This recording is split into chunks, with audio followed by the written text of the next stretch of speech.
Bienvenidos a la Noche Infinita. Antes de comenzar, cuéntanos en los comentarios desde dónde nos escuchas y qué temáticas te gustaría que exploremos en el futuro. Leemos cada mensaje con atención y siempre tomamos en cuenta sus sugerencias para los próximos relatos. Sin nada más que decir, comencemos. Yo no debería estar aquí. Lo repito cada vez que abro los ojos y veo estas paredes húmedas, llenas de grafitis viejos y palabras talladas con desesperación en el cemento. Pero eso no importa. Nadie cree a un reo. No importa cuántas veces jures que eres inocente. Aquí dentro, la verdad no es más que una moneda sucia que nadie quiere levantar del suelo. Estoy en la cárcel estatal de Santa María Chiconautla, en el Estado de México. Un lugar que parece haber sido diseñado para borrar cualquier rastro de dignidad humana. Celdas pequeñas, 2 por 2, sin ventanas, con un excusado que se desborda si no le ruegas. Y yo comparto mi celda con alguien que me está arrancando la vida, una pieza a la vez. Todo comenzó hace poco más de 3 semanas. Había pasado casi un año aquí adentro sin demasiados problemas. Mantenía un perfil bajo. No me metía con nadie, ni siquiera hablaba mucho. Ya había aprendido que en este lugar hablar era más peligroso que callar. Pero entonces, por una sobrepoblación en el área de baja seguridad, me trasladaron a otro pabellón. Me asignaron un nuevo compañero de celda. Uno de esos cabrones que no dicen mucho, pero cuando te miran, sabes que algo no está bien. Se llama El Moro. Así le dicen. Un tipo moreno, alto, delgado, con una cicatriz larga cruzándole la frente como si le hubieran querido abrir el cráneo con una botella rota. Nunca supe de qué estaba acusado. Nadie preguntaba. Aquí dentro, uno aprende a no hurgar en las miserias ajenas. La primera noche durmió de espaldas a mí, en la litera de arriba.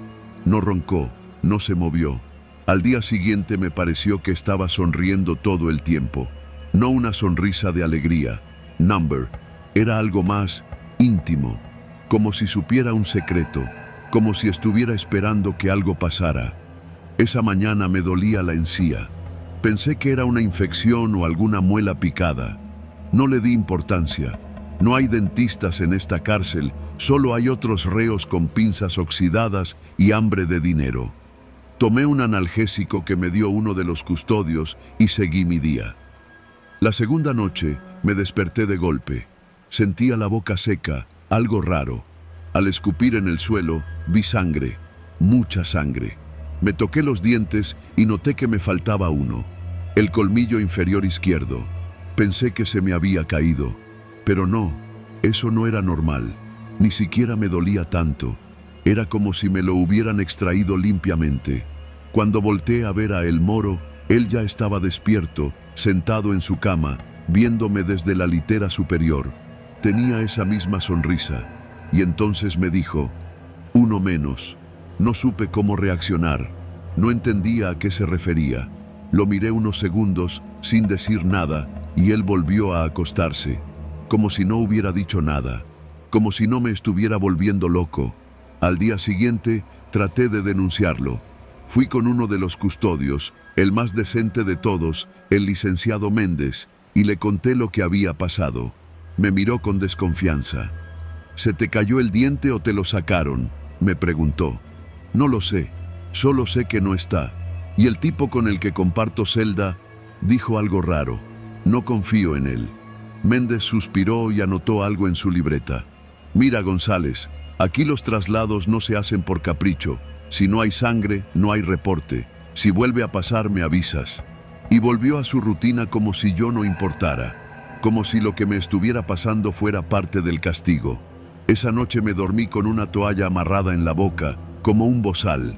No sé si fue el cansancio o el miedo, pero dormí profundo. Cuando desperté, sentí un vacío en la parte superior de la boca. Otro diente. Esta vez, uno de los incisivos. Sangraba. Mucho. Me quité la toalla. Estaba mordida, como si algo la hubiera rasgado por dentro. Subí la vista y El Moro me estaba observando. Sonreía de nuevo, pero esta vez sus dientes estaban diferentes. Tenía uno más, uno nuevo, uno que no estaba ahí antes. No era como los demás. Era más claro, más pequeño, como si no le perteneciera. No sé cómo explicar el terror que sentí. No era un miedo común. Era esa clase de miedo que se instala en el estómago y no te deja comer. No hablé con nadie ese día. No podía. Los días siguientes fueron iguales. Dormía con protección. Me amarraba la cabeza con vendas, me sentaba en el rincón de la celda con los ojos abiertos hasta que me vencía el sueño. Y aún así, cada noche despertaba con uno menos. Ya llevaba 5. Mientras tanto, el moro seguía sonriendo. Y cada vez que lo hacía, su boca estaba más llena, más blanca, más ajena. Intenté esconder un tenedor afilado bajo mi colchón. Pensé en defenderme, en cortarle la cara. Pero cada vez que lo intentaba, algo me detenía.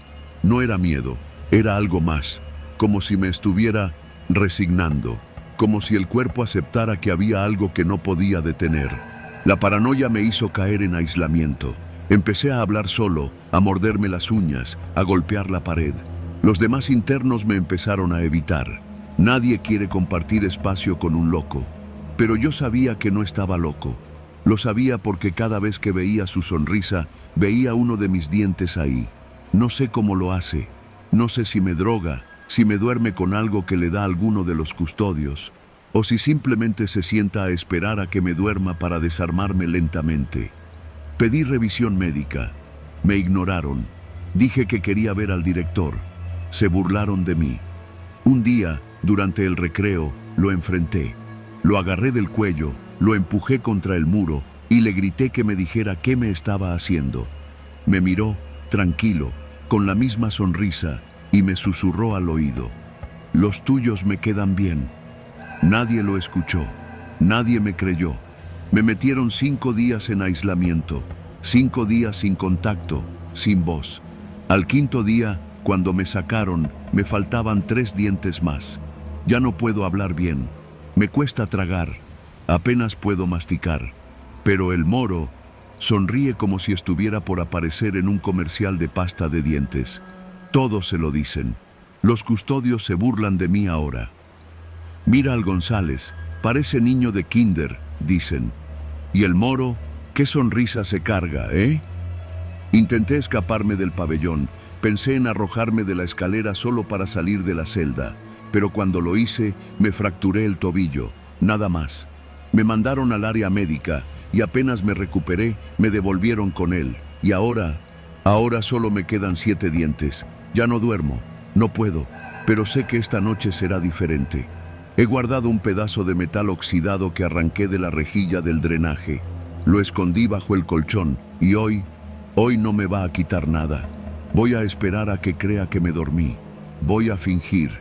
Y cuando se acerque, le voy a abrir la boca con el metal y arrancarle todos los que me robó, uno por uno, y luego los voy a escupir frente a los custodios, que se rían de eso. Y si no me creen, me voy a arrancar los que me quedan, pero no me voy a morir sin dejarle claro que aquí adentro la ley no es del más fuerte, es del más enfermo, y yo ya estoy podrido por dentro.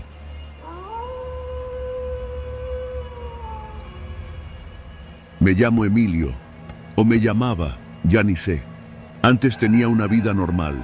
Tenía esposa, un taller mecánico en Iztapalapa y 2 hijos que me esperaban cada noche con las manos llenas de tierra y las rodillas raspadas. Hoy no tengo nada, ni nombre, ni rostro, solo un número grabado en el uniforme naranja, el número 126.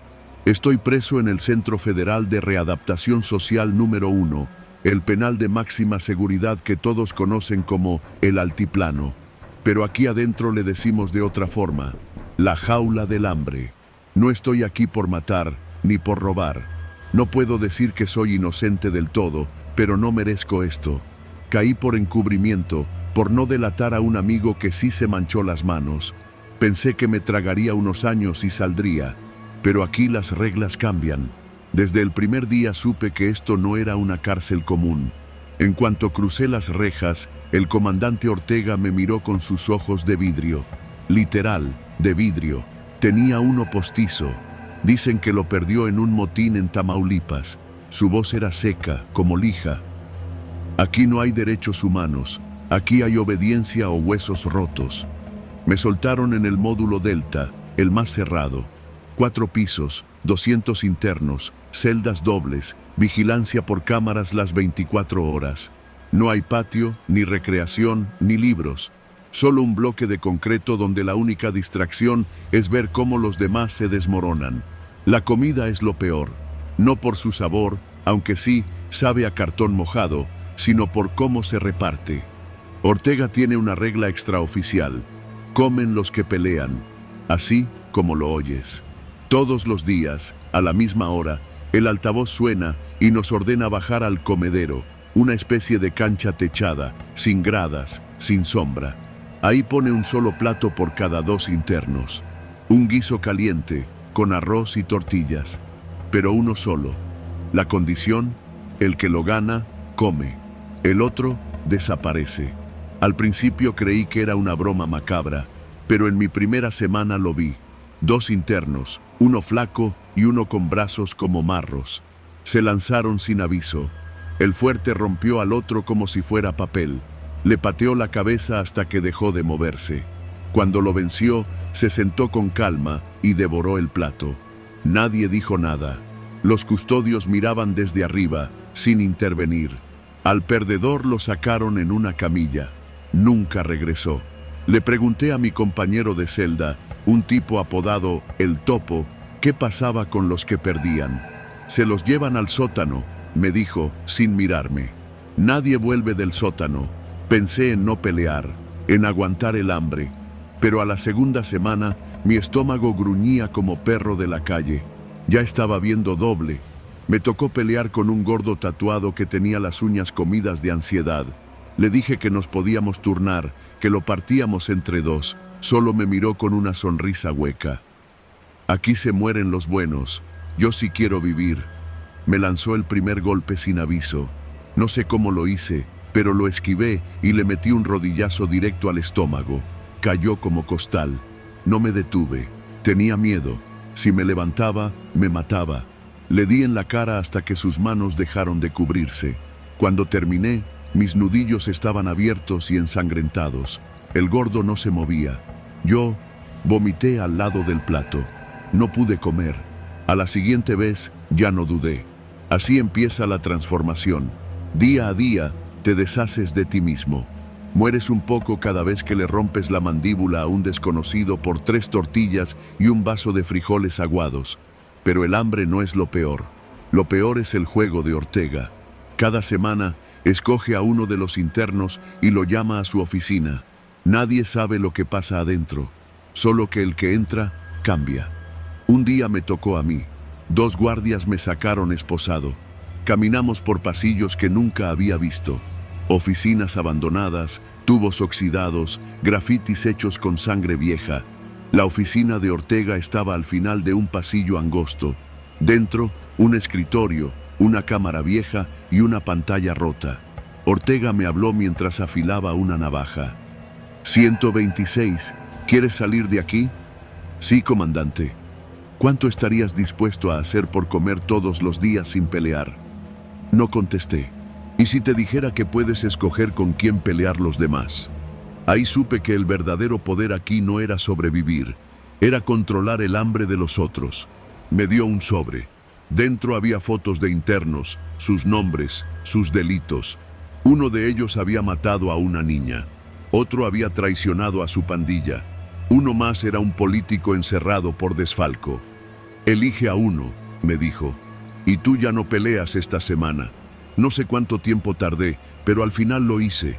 Escogí al que parecía más débil. Ortega sonrió, como si hubiera ganado algo. Bien, estás aprendiendo. Desde entonces, cada semana me llamaba. Cada semana elegía. A veces sin mirar los nombres, solo por su cara, por su flaqueza, por miedo a que, si no lo hacía, me volverían a meter al ruedo. Pero nadie sabía que yo era el dedo. Nadie podía saberlo. Hasta que me equivoqué. Elegí a un interno que se llamaba Rodrigo, apodado El Tatuado. Era nuevo, delgado, callado. Lo vi una sola vez en el comedor. Me pareció débil, pero me equivoqué. Rodrigo ganó la pelea, dejó al otro hecho trizas, pero no comió. Se quedó sentado, con la comida frente a él, sin tocarla. A la noche, tocó la reja de mi celda. No sé cómo, pero estaba fuera. Me habló en voz baja. «Yo sé quién eres». Temblé. Me tapé la boca para no gritar. Rodrigo no me delató, solo me dejó un aviso. «El hambre te hizo perro, pero los perros también se mueren». Desde entonces, cada noche temía que viniera por mí. Empecé a no dormir, a no salir. Ortega notó mi miedo. «Te estás ablandando», me dijo. «Los que se ablandan, se hunden». Me asignó una pelea sorpresa, sin comida, solo por entretenimiento. Mi contrincante, Rodrigo. Ahí supe que era mi final. Nos metieron al comedor vacío, solo nosotros y 4 custodios armados. Ortega miraba desde arriba, con su ojo de vidrio brillando. No había reglas, solo uno podía salir. Rodrigo no habló, solo me miró con lástima. «No tienes que pelear», le dije. «No tengo elección, como tú no la tuviste». Fue rápido. Rodrigo me tiró al suelo. Me golpeó sin odio, solo con la fuerza de quien quiere terminar algo. Yo no me defendí, pero no me mató. Levantó el puño y se detuvo.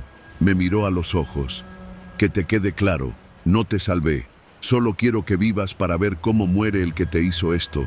Luego se giró, miró a Ortega y le escupió desde abajo. Eso fue suficiente. Los custodios bajaron, lo golpearon entre todos, lo arrastraron por el pasillo. Y esa fue la última vez que vi a Rodrigo. Ortega nunca volvió a llamarme a su oficina. Desde ese día, comí todos los días, sin pelear. No pregunté por qué. Hasta que un día, Ortega no apareció. El penal entró en caos. Los internos se mataban por su cuenta. Nadie abría las celdas. Nadie pasaba lista. No había vigilancia. Solo hambre, violencia y silencio. Días después, nos dijeron que Ortega fue detenido. Lo investigaban por desapariciones, por grabar peleas clandestinas entre presos y venderlas por internet. Que el sótano era un cuarto de tortura y que algunos cuerpos habían sido encontrados ahí, enterrados bajo cemento. A mí me interrogaron. Lo negué todo. Tenía miedo. Pero ellos sabían. Me ofrecieron protección a cambio de declarar. Acepté. Hoy estoy en otra cárcel, con nombre, con libros, con tiempo para pensar. Pero cada vez que cierro los ojos, veo a Rodrigo, su mirada, sus palabras. Aquí no hay monstruos, aquí los fabrican, y yo fui uno de ellos.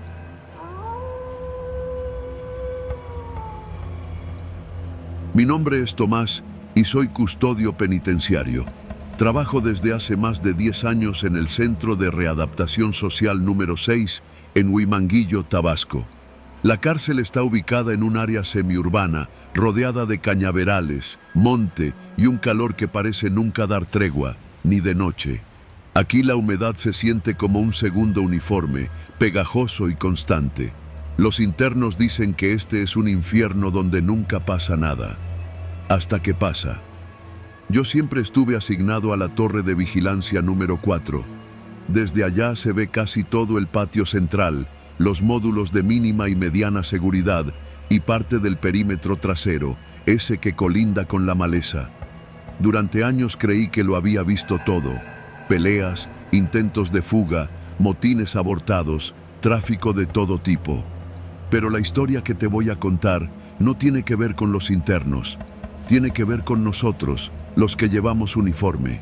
Todo empezó una noche cualquiera, una de esas donde el turno parece eterno. Eran como las 2 de la mañana cuando me bajaron de la torre para una revisión de rutina en los monitores. Había un protocolo nuevo de la Dirección General del Sistema Penitenciario. Revisar las grabaciones de cámaras para verificar que todo estuviera conforme a reglamento. Subí al módulo de vigilancia electrónica, una pequeña oficina refrigerada en medio del calor infernal. Adentro estaban 2 compañeros, Sergio, que apenas llevaba 1 año, y el comandante Ayala, un veterano más viejo que las bardas mismas. Mientras Sergio tecleaba algo en el sistema, Ayala tomaba café con un cinismo aprendido a golpes. Me senté junto a ellos. ¿Qué revisan?, pregunté por costumbre mientras observaba las pantallas. Los registros de ayer, respondió Sergio, sin mirarme. Hay un tema con las cámaras del pasillo de los talleres. Alguien se quejó de que no se grabó un incidente. Ayala bufó. ¿Incidente? Aquí las cámaras no graban nada desde hace años. Al principio creí que era una exageración, pero Sergio detuvo el video y lo retrocedió. Me señaló la pantalla. Las imágenes eran del área de carpintería. Todo parecía en orden, pero al acercarse el momento del supuesto incidente, la imagen simplemente se quedaba congelada por 5 minutos, luego continuaba como si nada. Ni cortes, ni interferencia. Solo una pausa, como si el tiempo se hubiera suspendido. No es la única cámara así, agregó Sergio. Mira esta otra, y esta, y esta. Revisamos una por una. En todas, en algún punto del día, la imagen se congelaba, a veces por minutos, otras por más de media hora. Alguien que no supiera pensaría que fue un error técnico, pero el patrón era demasiado específico, demasiado repetido. ¿Cuánto llevan así?, pregunté, sintiendo cómo algo se tensaba dentro de mí.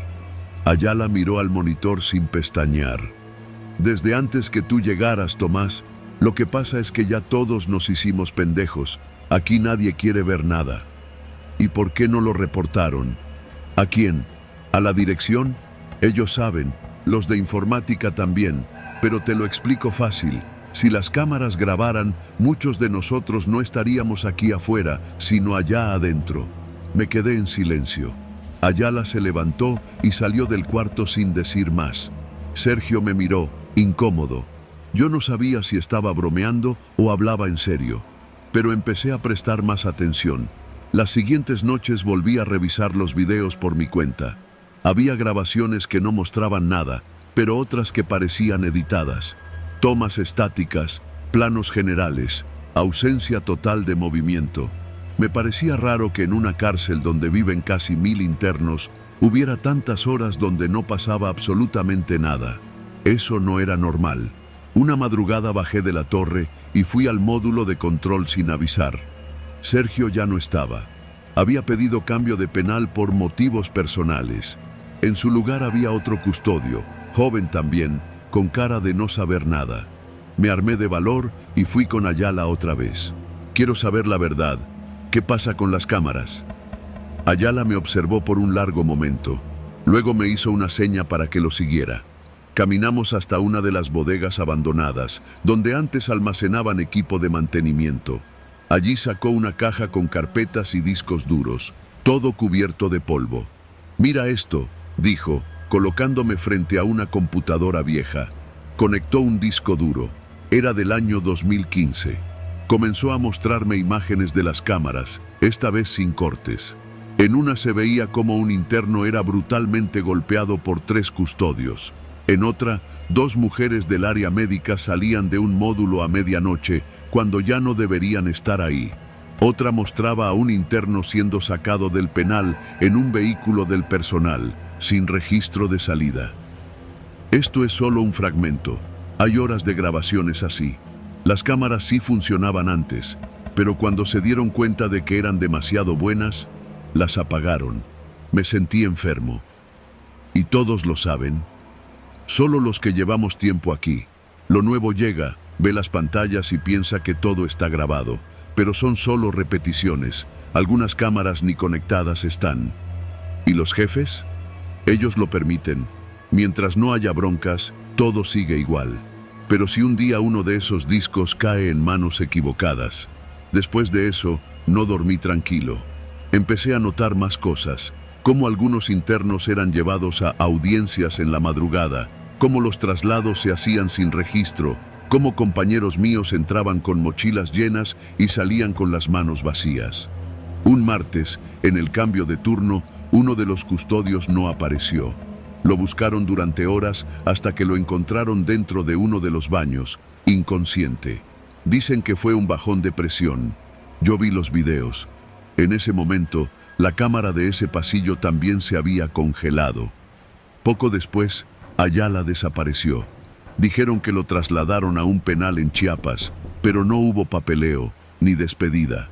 Solo se fue. Y la caja con los discos también desapareció. Yo pensé en irme, presentar mi renuncia, pero no lo hice, porque ahora sé lo que sé, y si desaparezco sin previo aviso, mi familia va a pagar las consecuencias. Así que sigo aquí.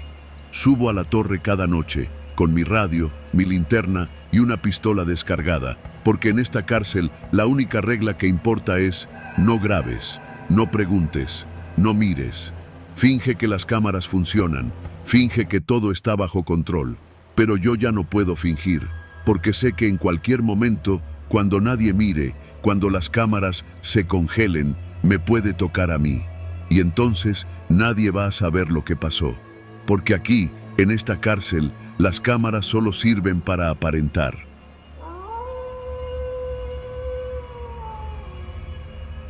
Cuando llegué al penal de mujeres de Atlacholoaya, en Morelos, todavía me dolía la muñeca del jalón con el que me subieron a la patrulla. Ni siquiera recuerdo bien el juicio, solo que fue rápido, sucio, y que terminé con una condena de 17 años por homicidio. Tenía 26. Si algo aprendí desde el primer día, fue que en la cárcel no se sobrevive esperando justicia. Aquí se sobrevive obedeciendo, callando y cosiendo. A la semana de llegar, me asignaron al taller de costura. Todas las internas pasaban por ahí en algún momento. Algunas se quedaban meses, otras años. Y algunas no salían nunca por la puerta, sino por la plancha. El taller estaba en un pabellón al fondo del penal, con ventanas altas por donde apenas se colaba el sol. Al principio creí que me tocaría coser uniformes para otros reos, pero no. Nuestro taller hacía los uniformes que usarían las nuevas internas, y cada uno llevaba bordado un nombre. Eso no me sorprendió. Lo que me heló la sangre fue notar que los nombres que bordábamos siempre eran de mujeres que, supuestamente, ya habían sido liberadas. «Son las que ya cumplieron», me dijo Irma, una interna de pelo corto y ojos hundidos que llevaba casi 10 años ahí. «Pero no te equivoques, aquí nadie se va sin dejar algo». Los uniformes llegaban a nosotras manchados con nombres escritos en tinta roja, casi siempre en el borde interior de la pretina o en la parte trasera del cuello. Y aunque supuestamente eran nuevas prendas, muchas tenían marcas, pequeños agujeros, hilos flojos, manchas oscuras que no se quitaban ni con cloro. Decían que eran errores de fábrica. Yo no lo creía. Ninguna costurera de ese taller lo creía. La rutina era simple pero estricta. Nos sentábamos en bancos de metal, con máquinas viejas que zumbaban como enjambres de avispas. A cada una nos asignaban 2 o 3 prendas por jornada. Bordábamos los nombres a mano, siempre en cursiva, como si fuera una firma. No podías inventar el nombre ni cambiar una sola letra. Venía en una lista. Cada nombre tenía su lugar. Si te equivocabas, te quitaban el día de visita. Si lo hacías 2 veces, te quitaban la cena. A la tercera, dejabas de salir del taller. La primera que vi desaparecer fue Rosario. Tenía 30 y pico, era del DF. Era buena cosiendo, mejor que muchas. Pero un día bordó mal una letra. En vez de Yolanda, escribió Yolanda, con la última A en mayúscula. Lo vi con mis propios ojos. Cuando nos dimos cuenta, Irma le dijo que lo descosiera y lo hiciera otra vez. Rosario se negó. Dijo que no era para tanto. Al día siguiente no vino al taller, tampoco regresó a la celda. Dicen que la cambiaron de pabellón, pero nadie la volvió a ver. Semanas después nos tocó bordar un nuevo lote. El primer nombre de la lista era Rosario G, en tinta roja, en la misma cursiva de siempre. Las internas hablaban poco durante las jornadas. El zumbido de las máquinas, el olor a tela caliente y el polvo que se metía por la nariz creaban una especie de trance. La supervisora, una gorda sin nombre que todos llamábamos la ingeniera, nunca hablaba más de lo necesario. Solo entraba a revisar las listas, dejaba las bolsas con las nuevas prendas y recogía los paquetes terminados. Cada paquete debía ir con una hoja firmada por todas las que habían bordado. Nunca entendí por qué bordábamos los nombres de las que supuestamente salían libres. Nunca vi que nadie se llevara esos uniformes. Nadie los usaba en el penal. Nadie los pedía, pero cada semana había más. Una noche Irma me despertó en la celda. «Mira esto», me susurró. Tenía un pequeño recorte de tela en las manos. Lo había guardado del taller, escondido en su ropa. Era una etiqueta interna de uno de los uniformes que habíamos trabajado ese día. El nombre bordado era Guadalupe R. Lo raro era que el hilo estaba flojo, como si alguien lo hubiera cosido con prisas. Irma lo despegó con cuidado, y debajo, bordado con otro hilo más antiguo, estaba otro nombre: L. Rodríguez. «Cambian los nombres, no las prendas», murmuró Irma. «Las mismas piezas rotan, como si las almas que se van siguieran aquí». Me dijo que ella había estado revisando los lotes por meses, que los uniformes no eran nuevos, que algunos regresaban con las mismas marcas, los mismos dobleces, como si las mujeres que los usaron antes nunca se hubieran ido. A partir de ese día dejé de dormir bien. Empecé a notar cosas, pequeños detalles, agujas en las mesas que no estaban cuando nos íbamos, retazos de tela que no pertenecían a ninguna prenda. Una vez encontré un mechón de cabello atrapado en la bobina de mi máquina. Otra, una huella dactilar marcada con sangre seca en una tela azul marino. No le dije nada a nadie. Un martes, después de una jornada especialmente larga, salí del taller con la mente aturdida. Había bordado 4 uniformes ese día, todos con nombres distintos, pero al volver a la celda, algo me hizo revisar mis propias notas. Tenía la manía de anotar en una hoja los nombres que me tocaban para no repetir errores. Esa noche los repasé con atención, y ahí estaban, los mismos nombres, en el mismo orden que había bordado 3 semanas antes. Lo confirmé. Guardaba las hojas, las comparé. Era imposible, pero ahí estaban. «Nos están haciendo repetirlos», le dije a Irma, mostrando las hojas.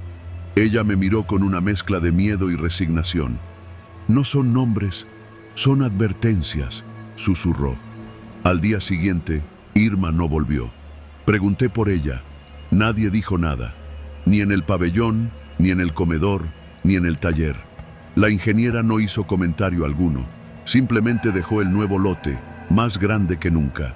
30 uniformes, 10 para cada una de nosotras. El primer nombre de la lista era Irma S. Esa noche me encerraron en la celda sola.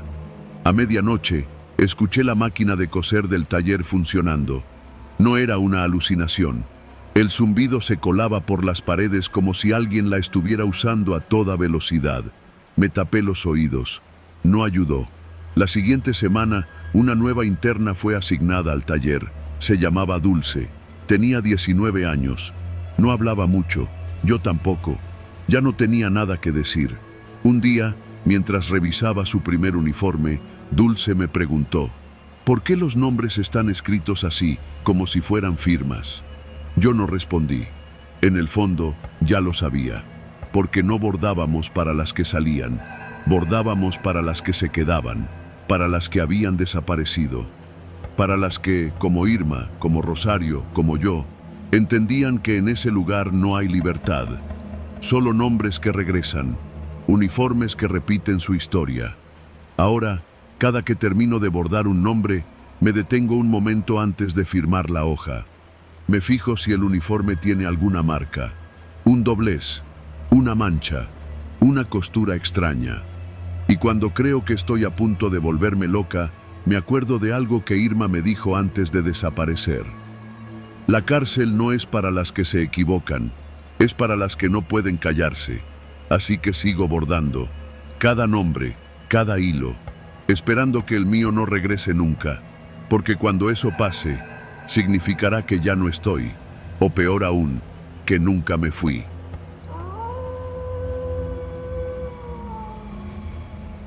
No sé si ya estoy libre, no lo tengo claro. Tal vez por fuera ya no hay barrotes, pero por dentro sigo encerrado. Me llamo Felipe Aguado, número de expediente 0639. Antes de entrar a Puente Grande, era maestro de secundaria en San Pedro Tlaquepaque. Tenía familia, una casa en Tonalá y un perro pastor alemán que me esperaba todas las tardes en la puerta, como si supiera la hora exacta en que iba a llegar. Ahora lo único que espero es el sonido de las llaves. No porque me vayan a sacar, no porque me vayan a liberar. Es más simple. Espero las llaves porque aprendí a temer lo que viene cuando no las escucho. La celda de castigo, o el hoyo, como le llaman aquí, es un cuarto del tamaño de un baño de microdepartamento en la Gustavo A. Madero. Sin ventana, sin cama, sin luz, sin voz. Cuando te meten ahí, te desconectan del mundo.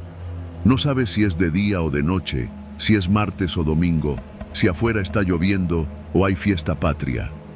La primera vez que me mandaron fue porque me partí la madre con un custodio.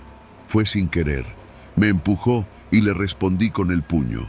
Nunca había golpeado a nadie en mi vida, pero ese día estaba cansado. Me bajaron a rastras por el túnel sur del módulo y me metieron en el hoyo sin siquiera quitarme las agujetas. Fueron, según me dijeron después, 5 días. Yo sentí que fueron 20. Ahí adentro lo primero que se pierde es la noción del tiempo. Después, el cuerpo empieza a confundirse. No sabes si tienes hambre o sed, si dormiste mucho o nada. Y luego pasa algo peor. Dejas de pensar en lo que hiciste para caer aquí. Empiezas a preguntarte si existes todavía. Lo único que te conecta con el mundo exterior es el sonido de las llaves, porque cuando las oyes, aunque sea a lo lejos, sabes que alguien viene. A veces es para traerte la charola, a veces es para sacarte, a veces solo pasan por ahí, pero cuando no hay llaves, cuando todo está en silencio, entonces entiendes que no eres nadie. La segunda vez que me metieron fue castigo puro. Ya no era por bronca, era por insubordinación. Me quejé del agua del tinaco, que salía negra. Dije que nos estaban dando a tomar caca. Uno de los custodios me escuchó y no le gustó. Me sacaron del comedor sin decir una palabra y me encerraron de nuevo en el hoyo. Esta vez fue más largo. Lo supe porque la barba me creció y porque sentí cómo el cuerpo se me empezó a enfriar en las articulaciones. Me dolía estar de pie. Me dolía estar sentado. Dormía acurrucado como perro callejero bajo un coche. Me hice encima más de una vez. Ya no me importaba. Después de lo que, según me dijeron, fueron 11 días, me sacaron. No dije nada. Solo levanté la mirada como pude y caminé, tambaleándome hasta mi celda normal. Nadie me habló. Nadie me preguntó nada. A nadie le importa. Esa fue la primera vez que me sorprendí aplaudiendo, no como acto de alegría, no como burla. Fue un aplauso involuntario, automático, cuando escuché el tintineo de unas llaves acercándose desde el pasillo. Fue como si el cuerpo solito reaccionara, como si dijera, gracias, aquí estoy. No entendí por qué lo hice, me sentí estúpido. La segunda vez que pasó, ya lo entendí. Cada vez que salgo del hoyo, porque ya me han metido ahí más veces de las que puedo contar, lo primero que busco no es comida, ni agua, ni una cama. Es el sonido de las llaves. Las oigo venir y me paro. Me acomodo. Me limpio el hocico si lo tengo sucio. Y aplaudo. Aplaudo despacito. 1, 2 veces, como perro entrenado. Hay algo en ese sonido metálico, ese ritmo irregular de las llaves contra el cinturón que me devuelve a la vida. Es como si solo así supiera que sigo siendo parte del mundo, que todavía existo para alguien. Una vez, un custodio nuevo me vio aplaudir y se rió. Pensó que lo hacía de sarcasmo. Me pateó el estómago. No le expliqué. ¿Para qué? No es sarcasmo, es necesidad. La última vez que me metieron al hoyo, ya no fue por nada en particular. Creo que lo hacen cuando quieren borrar a alguien un rato. Porque aquí, en la cárcel, desaparecer es fácil. No se necesitan cuchillos ni sicarios. Basta con que te encierren y se olviden de ti. En esa última vez pasó algo diferente. Sentí que algo dentro de mí se quebró. Fue al 4.º día, creo. O tal vez fue al 6.º. Me desperté sin saber si estaba dormido o despierto y escuché algo en el piso. Era como un crujido, como el movimiento de algo vivo. Me asusté. Me levanté a tientas y me golpeé la frente contra el muro. No había nada, solo silencio. Y entonces me di cuenta. No quería salir, no porque estuviera bien, no porque me gustara, pero sentí que allá afuera ya no tenía nada que buscar. La celda de castigo me había domado, me había vaciado. Ya no era maestro, ni preso, ni Felipe. Era un eco, un ser que aplaude cuando oye llaves. Salí ayer. Me llevaron al módulo 4, me asignaron litera nueva. Un tal Chore me ofreció un chesco a cambio de mi torta del almuerzo. Le dije que no. Hoy por la mañana escuché las llaves. Caminaban por el pasillo, 3 custodios. Uno de ellos traía el manojo colgando, tintineando contra el cinto. Y sin pensarlo, aplaudí. Lo hice sentado, con las manos lentas, como si estuviera pidiendo atención, como si fuera un niño en un salón lleno de adultos sordos. Los custodios no voltearon, no me dijeron nada, pero el Chore sí me miró. Me vio con una mezcla de burla y lástima, y supe que se lo iba a contar a los demás, que iban a decir que el nuevo está tocado, que ya se le fue la canica. Tal vez tengan razón, pero ¿sabes qué es lo peor? Que ahora aplaudo cuando escucho las llaves aunque no esté en el hoyo, que me da miedo quedarme en silencio total, aunque esté con los demás presos, que me siento seguro solo cuando oigo ese sonido metálico. Ya no es un reflejo, es mi única certeza, mi única conexión. En la visita pasada, mi hermano vino a verme. Me trajo una carta de mi hija. No la abrí, no porque no la quiera, es que no puedo imaginar su voz, su cara. No puedo conectarla con el mundo en el que vivo ahora. Le pedí a mi hermano que la cuidara. Le di mi número de expediente. Le dije, si algo me pasa, que te avisen por eso. Mi hermano se fue llorando. Me pidió que aguantara, que ya faltaban solo 8 meses. 8 meses. En ese tiempo me pueden meter al hoyo 5, 6 veces más. No sé si lo aguante. No sé si al salir por fin de aquí, el mundo va a seguir existiendo para mí si no escucho las llaves. Porque afuera no hay custodios. Y afuera nadie aplaude.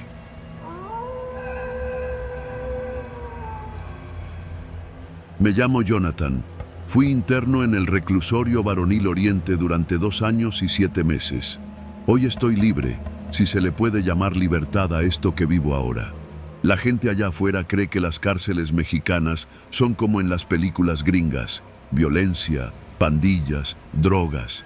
Y sí, claro que hay de eso, pero nadie te prepara para lo otro, para el silencio, para lo que se arrastra detrás del concreto, para lo que baja por las tuberías. Mi celda estaba en el módulo C, segundo piso.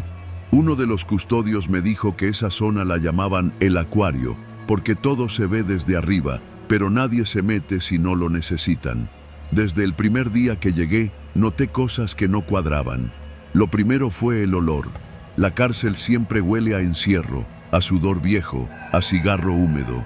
Pero allá, en ese módulo, había un tufo más fuerte, dulzón, como óxido, pero más espeso, como sangre seca. No dije nada. Uno no pregunta en el reclusorio, uno se adapta. Los primeros días compartí celda con un tipo que se hacía llamar el Gordo Luis. Tenía el cuerpo cubierto de tatuajes carcelarios, la mayoría mal hechos. Le faltaban 3 dientes y dormía con una cobija que olía a perro mojado. Nunca supe de qué lo acusaban. Lo único que me dijo fue: aquí te vas a dar cuenta que los que mandan no son los custodios. Pensé que se refería al jefe de módulo, un güey al que le decían el chivo. Nunca lo vi levantar la voz, pero bastaba con que se parara frente a una celda para que todo se callara. Tenía una sonrisa tranquila, como de maestro de yoga, pero sus ojos parecían de piedra. Había rumores de que había sido policía judicial y que había matado a un interno en otro penal y por eso lo mandaron a este. Pero eso eran solo cuentos, o eso quería creer. La primera vez que vi el agua salir roja fue en mi 3ª semana. Era por la noche, casi al final del pase de lista. Quería lavarme la cara antes de acostarme y cuando abrí la llave del lavabo de concreto, el agua salió espesa, como si llevara pintura roja. ¿Qué pedo?, dije en voz baja mientras me apartaba del chorro. Luis apenas levantó la mirada.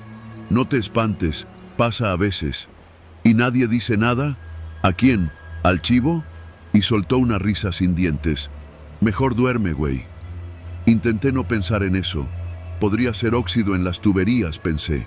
Tal vez el agua se mezcla con algo de los baños, el sarro, yo qué sé. Pero me fijé que cada vez que el agua salía así, porque volvió a pasar varias veces, nadie lo comentaba, ni los custodios, ni los internos. Lo peor era que el chivo siempre sonreía esos días. Los meses pasaron. Luis fue trasladado y me quedé solo en la celda. No lo vi más. Su lugar lo ocupó un joven chaparrito, flaquito, que parecía no tener ni 20 años. Le decían el Sombra. No hablaba mucho. Pasaba el día entero mirando hacia la ventana con barrotes que apenas dejaba entrar luz. Una noche me desperté porque lo escuché llorar. Tenía el rostro cubierto con la cobija y sollozaba quedito, como si no quisiera que lo oyera. ¿Qué tienes?, le pregunté. No respondió. Al día siguiente, su cara estaba pálida y no comió nada. Los domingos teníamos derecho a baño, agua fría, unos minutos. Era más humillación que higiene. Pero una vez al mes dejaban llenar unos tambos en el patio chico del módulo para que nos laváramos a gusto. Ese día estábamos varios formados. El primero en abrir la llave fue un tipo apodado el Güero Chávez. Abrió el grifo y lo que salió no fue agua. Fue un líquido espeso, rojizo, con olor a fierro viejo. Nadie dijo nada. Nadie. Yo no podía creerlo. El güero se quedó viendo el chorro unos segundos, luego se apartó.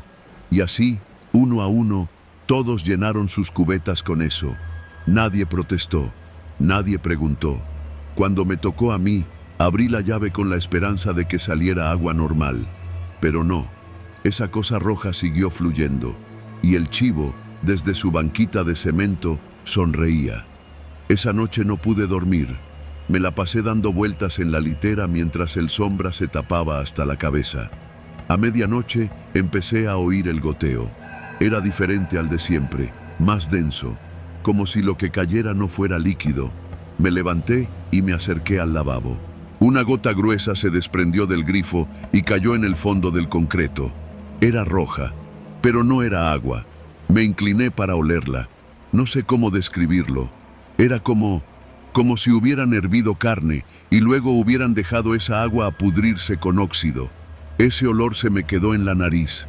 Lo tengo todavía. No se va. Me lavé las manos con jabón, intentando ignorar la gota, pero entonces el Sombra se incorporó en la litera, con los ojos muy abiertos. «No la mires», me dijo. «¿Qué?» «No la mires cuando cae. No lo hagas». «¿La qué?» «Lo que baja por la tubería», susurró. «A veces trae partes». Tragué saliva. «¿Partes?» El Sombra se tapó la cabeza de nuevo. No dijo más. A la mañana siguiente, uno de los internos de la celda 33 no se presentó al desayuno. Lo encontraron colgado del tubo del baño. Según dijeron, se había suicidado.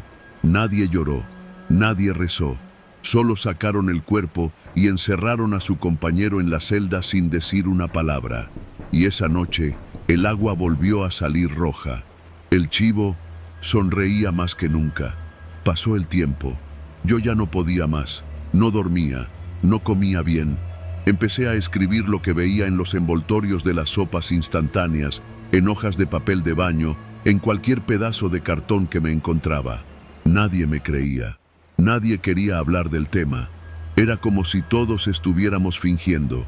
Una madrugada, escuché gritos. Salí al pasillo, mirando por las rendijas. 2 custodios arrastraban a un interno. Tenía la cara golpeada y lloraba. Decía cosas que no entendía. El chivo caminaba detrás de ellos, tranquilo, con una linterna apagada en la mano. Lo llevaron al área de castigo. Esa misma noche, cuando abrí el grifo, salió algo más que agua roja. Salió un diente humano. Se atoró en el colador de metal. Me quedé paralizado. Lo toqué. Era real. Lo lancé al retrete y no dije nada. Pero mis manos no dejaron de temblar hasta el amanecer. Cuando faltaban 3 semanas para que saliera libre, el Sombra desapareció. Literal. Una mañana desperté y su cama estaba vacía. Sin cobija, sin huellas, nadie lo mencionó. Como si nunca hubiera estado allí.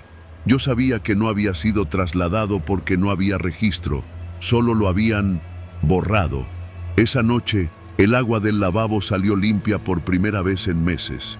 Y el chivo no sonreía, tenía la cara seria, hasta nerviosa.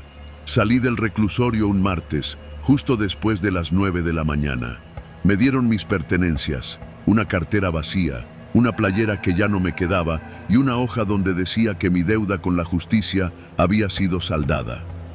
Lo primero que hice fue buscar trabajo. Lo segundo, mudarme a otro estado. Pero todavía, a veces, al abrir la llave del agua en las madrugadas, huele a fierro.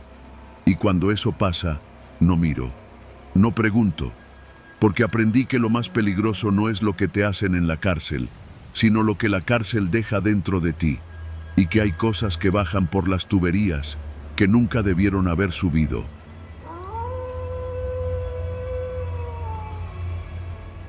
Me llamo Felipe Medina, tengo 33 años y desde hace 5 estoy encerrado en el Centro de Readaptación Social de Santa María del Águila, en el sur del estado de Veracruz.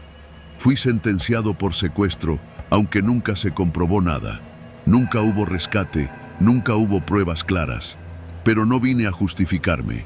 Solo quiero contar algo que no me atrevería a decir en voz alta, algo que estoy seguro me costaría la vida si se enteran que lo estoy escribiendo. Pero si alguien encuentra esto, quiero que sepa que lo que pasa aquí es real. Este penal no es como los que salen en los documentales de la tele. Aquí no hay talleres, no hay actividades de reinserción, ni siquiera hay una biblioteca como dicen que debe haber. Aquí los libros solo entran si los traen de visita. Y aún así, hay uno en especial que todos terminamos leyendo, aunque nadie lo ve. Un libro que no está hecho de papel, sino de rumores, palabras, advertencias. Un libro oral, invisible, que pasa de boca en boca, de celda en celda, y que, al igual que nosotros, nunca sale de aquí. En ese libro está escrita la única regla que nadie se atreve a romper: no sueñes con libertad. Yo también me reí la primera vez que lo escuché. Fue el día que me pasaron al pasillo de celda 7. Todos los internos se burlaban de un recién llegado que gritaba en sueños. Decía cosas como: ya casi salgo, voy a ver a mis hijos, no puedo esperar a abrazarla otra vez. No duró mucho. A la semana lo sacaron a rastras con un pedazo de cobija enredado al cuello. Dijeron que se ahorcó, que no aguantó la presión, pero un viejo del módulo, un tipo apodado El Sombra, que tenía la piel curtida y los dedos llenos de cicatrices, me dijo otra cosa mientras fregábamos juntos el pasillo. Ese cabrón soñaba con libertad todas las noches, hasta lo gritaba, y cada vez que lo hacía, su sentencia crecía. Yo lo vi en su expediente. El primer día tenía 12 años. Cuando murió ya llevaba 15 y medio. Yo no le creí. ¿Cómo va a aumentar una condena por algo que sueñas? El Sombra me miró con una mezcla de burla y lástima. Tú no sabes dónde estás, chavo. Aquí no hay jueces ni abogados. Aquí todo lo decide el sistema. Y el sistema te quiere quieto, resignado. Si empiezas a soñar, a ilusionarte, a querer salir, el sistema te castiga. Pensé que era solo una metáfora, una forma rara de decir que la cárcel te mata la esperanza. Pero lo que viví en los siguientes años me hizo cambiar de opinión. Los sueños son el único lugar donde somos libres. Al principio yo soñaba con mi madre, con mi hijo, con los perros que teníamos en la casa. Me despertaba con lágrimas en los ojos, a veces con una sonrisa que se deshacía apenas veía los barrotes frente a mí. Hasta que una mañana me llamaron al juzgado interno. El licenciado que revisaba mi caso tenía la cara redonda y los dientes chuecos. Llevaba mi expediente en las manos. Medina Felipe, sentencia aumentada en 1 año. Nueva salida tentativa, febrero del 2041. Yo me quedé frío. ¿Cómo que aumentada? Si no he hecho nada, no he tenido faltas, no he peleado, estoy en el programa de buena conducta.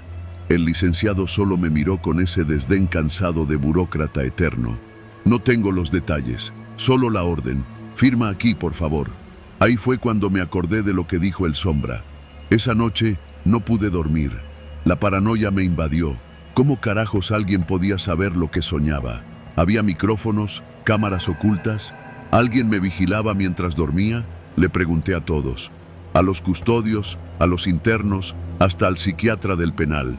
Todos se reían o se hacían pendejos, pero después el sombra se me acercó y me habló bajito, como si el aire mismo nos pudiera delatar. No son cámaras, son ellos, los de blanco. ¿Quiénes? Los que entran cuando todos duermen, no dejan huella, no hacen ruido, caminan por el pasillo de las celdas como si flotaran, y si te oyen soñar con libertad, se meten contigo. ¿Y tú cómo sabes eso? Porque yo los vi. Una noche fingí estar dormido, sentí cómo abrían las rejas sin hacer un solo clic. Vi sus batas, sus guantes, no traen armas, pero dan más miedo que los custodios. Uno de ellos se acercó a la celda del Huicho. El pobre hablaba en sueños, decía que iba a abrir un puesto de tacos con su esposa. Al día siguiente se cayó por las escaleras. Nadie lo empujó. Eso dijeron. Pero yo vi los moretones en su cuello, en sus costillas. Poco a poco dejé de soñar. Aprendí a no pensar en el exterior. No escribía cartas, no pedía llamadas. Cuando dormía, me repetía una frase hasta quedarme dormido. Estoy bien aquí. No hay nada allá afuera. No tengo a nadie esperando. Me volví uno más, invisible, cumplidor, un interno modelo. La condena volvió a su curso. Ya no aumentaba. A veces incluso parecía que podía reducirse si seguía portándome bien. Lo acepté. Me resigné. Me convertí en lo que el sistema quería que fuera, un cuerpo obediente, sin alma. Pero todo se jodió cuando llegó Darío. Tenía 23 años, un chavo alegre, con tatuajes mal hechos y la risa fácil. Decía que su novia lo esperaba, que apenas saliera iban a casarse en una iglesia de Teciutlán. Le gustaba hablar de mar, de cumbias, de tacos al pastor. Le gustaba cantar, silbar, hacer maquetas de casas con cajas de cereal. Y sobre todo, soñaba. Soñaba con libertad, todas las noches. Y lo peor es que lo contaba. En la fila del comedor, en el patio, en el baño. Anoche soñé que manejaba por la autopista. Iba con mi jefa al lado. El aire olía a limón. Nunca me había sentido tan libre, decía. Yo intenté advertirle. Bájale a tus sueños, Darío. Aquí no es bueno hablar de eso. Pero él se reía. ¿Y qué? ¿Me van a meter más tiempo por soñar bonito? Ya estoy hasta la madre de este lugar, Don. Si no puedo soñar, entonces ¿para qué vivir? Una semana después, Darío fue llamado a revisión de expediente. Su condena subió 2 años. Le dijeron que fue un error administrativo, que al parecer había una duplicidad de proceso, pero todos sabíamos. Esa misma noche lo escuché llorando, luego gritar, luego reír, reír como si hubiera enloquecido. Empezó a escribir en las paredes con lápiz labial robado, palabras que nadie entendía. Una madrugada, los de blanco entraron al pasillo. No tengo cómo explicarlo. No se escucharon pasos. Solo sentí que el aire se detenía. Las luces parpadearon un instante. Cuando volví a mirar, la celda de Darío estaba abierta. Y él ya no estaba. Los custodios dijeron que fue traslado de emergencia por conducta suicida. Pero nadie firmó el parte. Nadie lo volvió a ver. Y una semana después, su nombre fue borrado del registro, como si nunca hubiera existido. No sé cuánto tiempo más aguante. Las noches son más largas, el silencio más profundo. A veces me descubro soñando sin querer. Soñé que me daban mi carta de libertad, que el portón se abría y yo caminaba hacia el sol. Soñé que mi hijo me abrazaba sin miedo, que mi madre me decía, te esperé. Me desperté llorando, y ayer me llamaron al juzgado interno. Sentencia ajustada, 1 año más, me dijo el mismo licenciado de siempre, con los mismos dientes chuecos. Firmé sin decir nada. Esta vez entendí perfectamente. Hoy es mi cumpleaños, 33 años, de los cuales 5 he vivido aquí, y me faltan al menos 12. Si no sueño más, si sigo callado, si me resigno. Escribo esto escondido en el reverso de los papeles del comedor usando una pluma robada. Lo esconderé en una grieta de la celda, donde antes alguien guardaba cigarros. Si alguien lo encuentra, solo quiero que sepa una cosa. Aquí, En esta cárcel, el peor crimen es la esperanza. No sueñes con salir, no sueñes con libertad, porque si lo haces, te quitan lo único que te queda, el tiempo. Y eso, aquí, es lo único que realmente nos pertenece.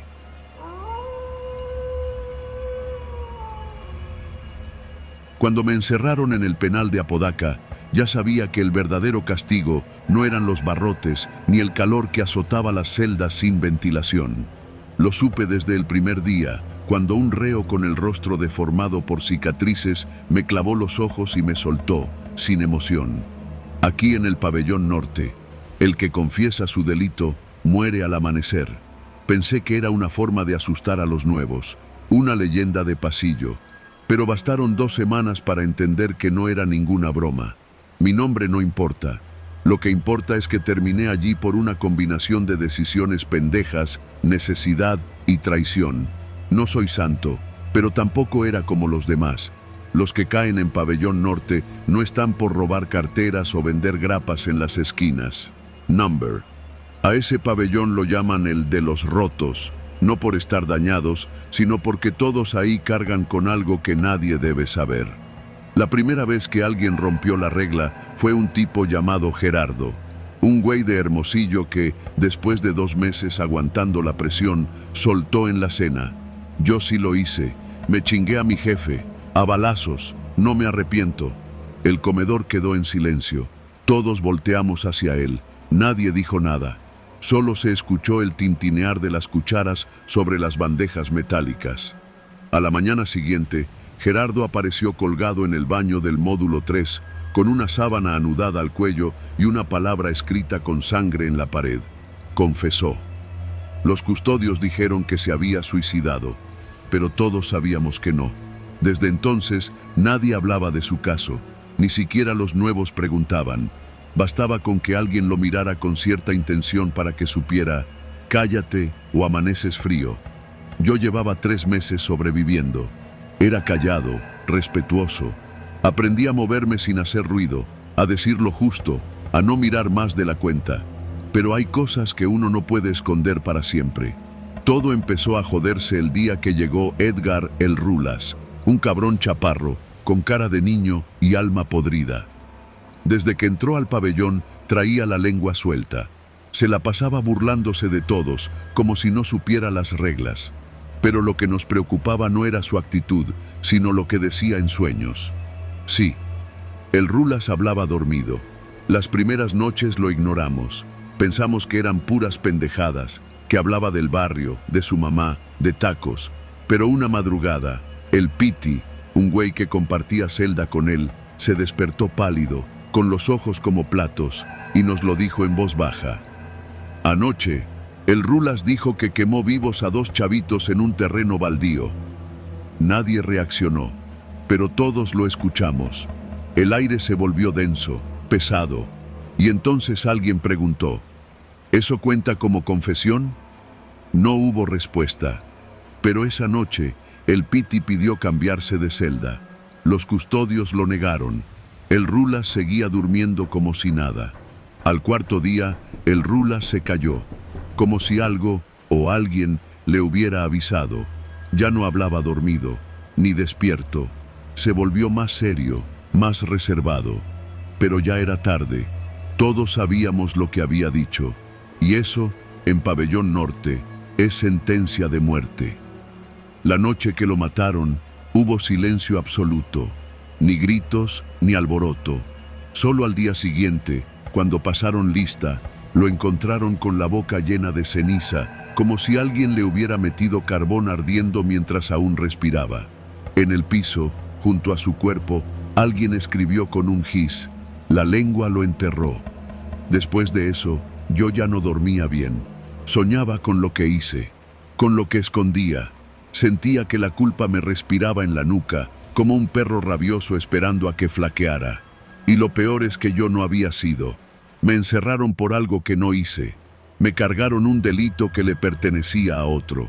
Pero aquí, la verdad no sirve de nada. Aquí, si dices lo que sabes, te entierran con eso. Un día, el jefe de módulo, el Cholo Reyes, me llamó a su celda. Me senté frente a él, Tratando de no mostrar nervios, encendió un cigarro, me ofreció uno. Lo rechacé. Dicen que tú no hiciste lo que te achacan, dijo, sin rodeos. Me quedé mudo. Pensé en negarlo, en decir que no sabía de qué hablaba, pero él sonrió como si ya supiera la respuesta. Te tengo una propuesta, carnal. Dime quién lo hizo, y yo te saco de aquí. Mi corazón se fue al suelo. Reyes era uno de los pocos que tenían influencias dentro y fuera. Si él decía que podía mover cosas, era verdad. Pero también era verdad que si yo confesaba, aunque fuera para inculpar a otro, era como dispararme en la cabeza. Piénsalo, tienes hasta mañana, me dijo, apagando el cigarro con el pulgar, como si el dolor no le importara. Esa noche me costó respirar. El calor era insoportable, pero no me quitaba la sudadera. Me temblaban las piernas.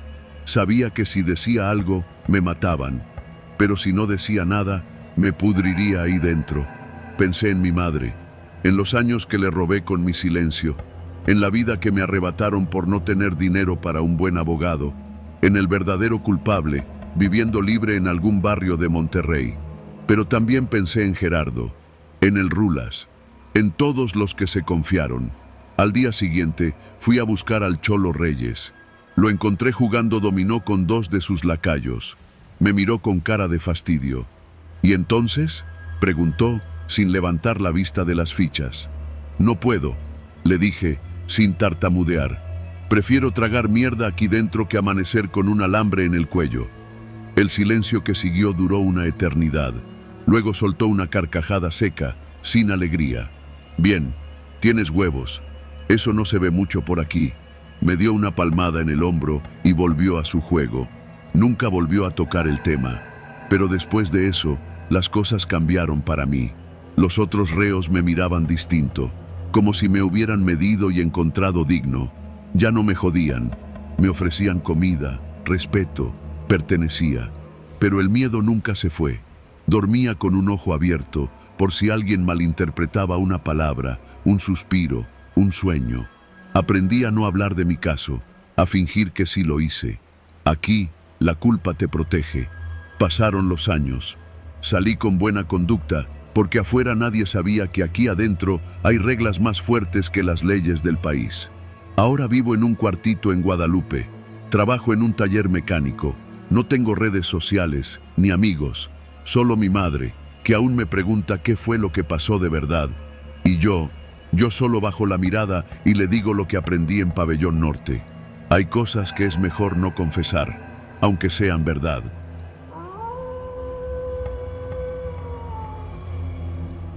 Cuando entré por primera vez a la prisión de San Bartolo, no era de noche, pero se sentía como si lo fuera.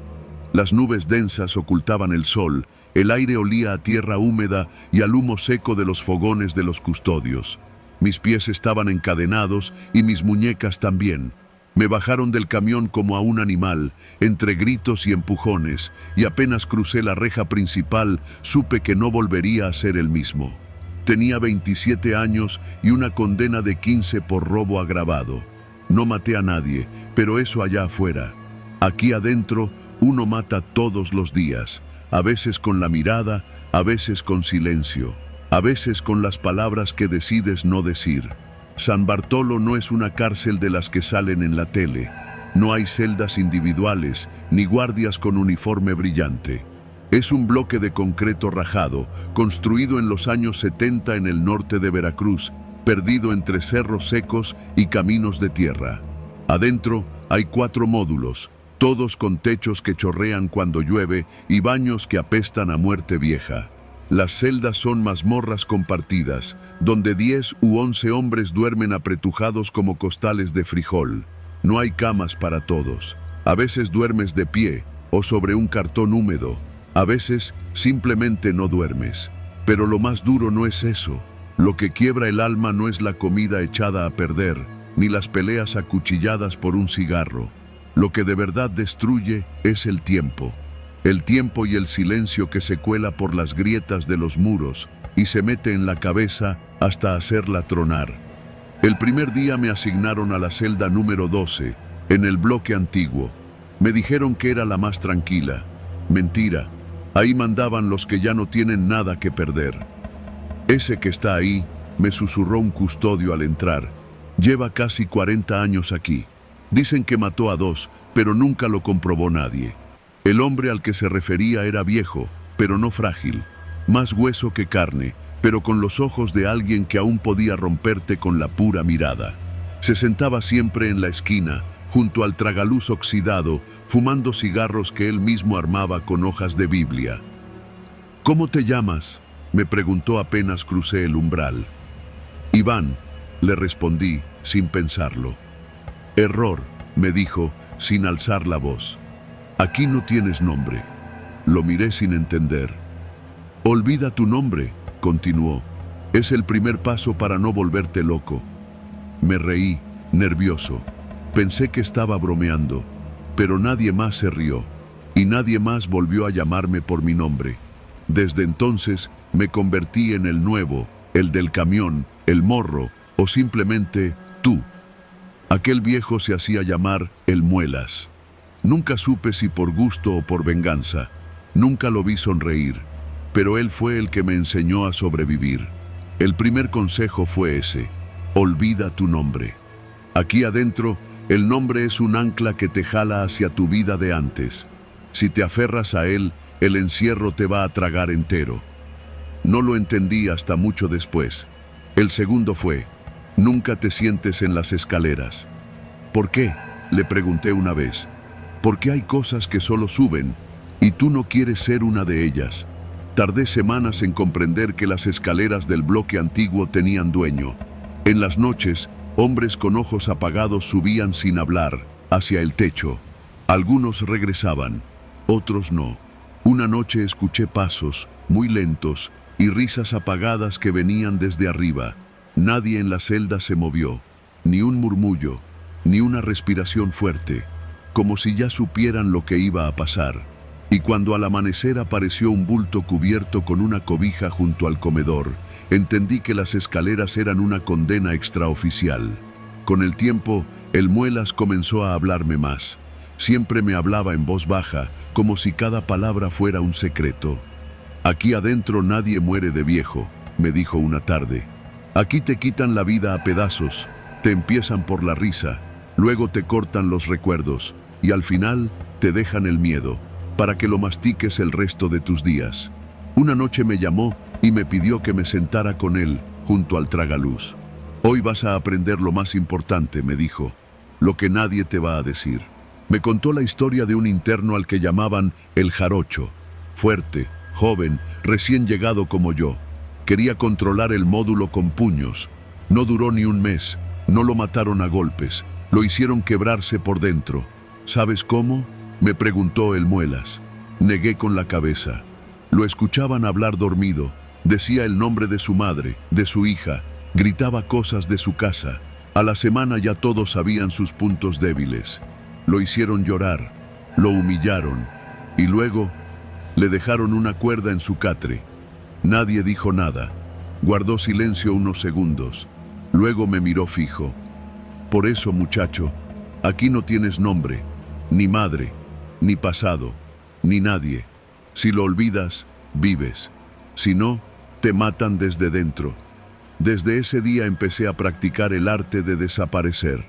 Aprendí a callar en los momentos precisos, a comer lento y solo, a dormir con un ojo abierto, a no encariñarme con nadie, a olvidar.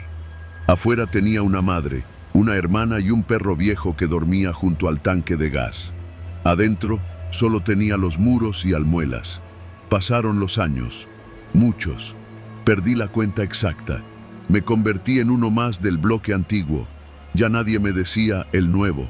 Tenía cicatrices, 2 dientes menos y el cuerpo más delgado. Pero estaba vivo. Una noche cualquiera, uno de los internos más jóvenes intentó rebelarse. Quiso esconder droga del jefe de módulo. Lo pescaron. Lo amarraron de pies y manos. El castigo fue en la cancha. Nadie lo tocó. Solo lo dejaron ahí, amarrado, bajo el sol de mediodía, sin agua. Lo escuchamos pedir ayuda. Nadie se movió. Esas eran las reglas. Cuando oscureció, Lo desataron. Ya no hablaba, solo temblaba. Al día siguiente pidió el traslado a aislamiento. No volvió. Un par de semanas después, el Muelas me dijo algo que me marcó para siempre. «Te tengo una última lección», dijo. «¿Cuál?», pregunté. «Sobrevivir no es lo mismo que vivir. Aquí todos aprendemos a sobrevivir, pero solo unos pocos, como tú y yo, aprendemos a no perder la cabeza». «¿Y cómo se hace eso?». Me miró con sus ojos secos. «Recordando quién eras, pero solo cuando estás solo. Nunca hables contigo en voz alta. Nunca digas tu nombre aunque estés solo, porque aquí las paredes escuchan, y si escuchan tu nombre, te lo quitan». Ese fue el último consejo que me dio. Un mes después, el Muelas murió. No de viejo. Se le paró el corazón mientras dormía. Dicen que fue natural, pero yo lo encontré con un cigarro encendido en los labios y una hoja de Biblia en la mano, donde había escrito una sola palabra: silencio. Hoy, después de 14 años, salgo libre. No sé si estoy preparado, no sé si tengo a dónde ir. Mi madre debe haber muerto ya. Mi hermana quizá cambió de apellido. Mi perro, seguro también. La reja se abre frente a mí. Camino hacia la salida. El guardia me pregunta: ¿nombre completo? Lo pienso un segundo y respondo: nadie. Y cruzo la puerta sin mirar atrás.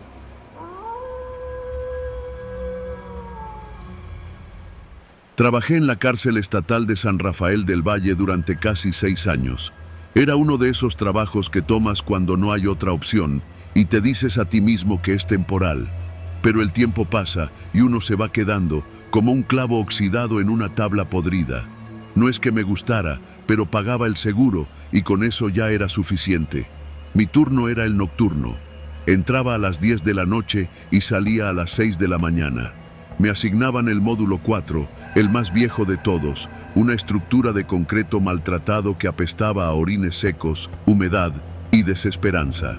Allí estaban los internos que no tenían a nadie, los que ya nadie visitaba, los desechos humanos, el olvido encerrado.